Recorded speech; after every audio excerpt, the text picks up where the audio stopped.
அனுதின பரலோக மன்னா டிசம்பர் 22. ஒருவன் இவைகளை விட்டு தன்னை சுத்திகரித்துக் கொண்டால் அவன் பரிசுத்தமாக்கப்பட்டதும் எஜமானுக்கு உபயோகமானதும் எந்த நற்கிரியைக்கும் ஆயத்தமாக்கப்பட்டதுமான கனத்துக்குரிய பாத்திரமாயிருப்பான். 2 தீமோத்தேயு 2:21. ஒருவன் தேவனிடம் கனத்தை அடைய விரும்பினால் தேவன் தன்னை நடத்தச் சித்தமான வழியை பணிவுடன் தேடக்கடவன். தாழ்ந்த சிந்தையுடையவனுக்கு தேவன் தம் தயவை காண்பிக்கிறார்.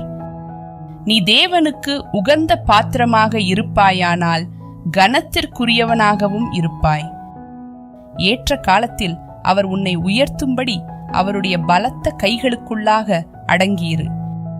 இதிலே பொறுமையுடன் இருந்து உன் கைக்கு நேர்மையாக காணப்படுவதெதுவோ அதை உன் முழு மனதுடன் செய். மண்பாண்டமான உன் சரீரம் சுத்தமுள்ளதாகவும் தேவன் உபயோகிக்க பாத்திரமுள்ளதாகவும் இருப்பதாக. இது தேவனுடைய பார்வையில் விலையேற பெற்றதாகும். மீண்டும் இந்நாளுக்குரிய வசனம். ஒருவன் இவைகளை விட்டு தன்னை சுத்திகரித்துக் கொண்டால் அவன் பரிசுத்தமாக்கப்பட்டதும் எஜமானுக்கு உபயோகமானதும் எந்த நற்கிரியைக்கும் ஆயத்தமாக்கப்பட்டதுமான கனத்துக்குரிய பாத்திரமாயிருப்பான். 2 தீமோத்தேயு 2:21.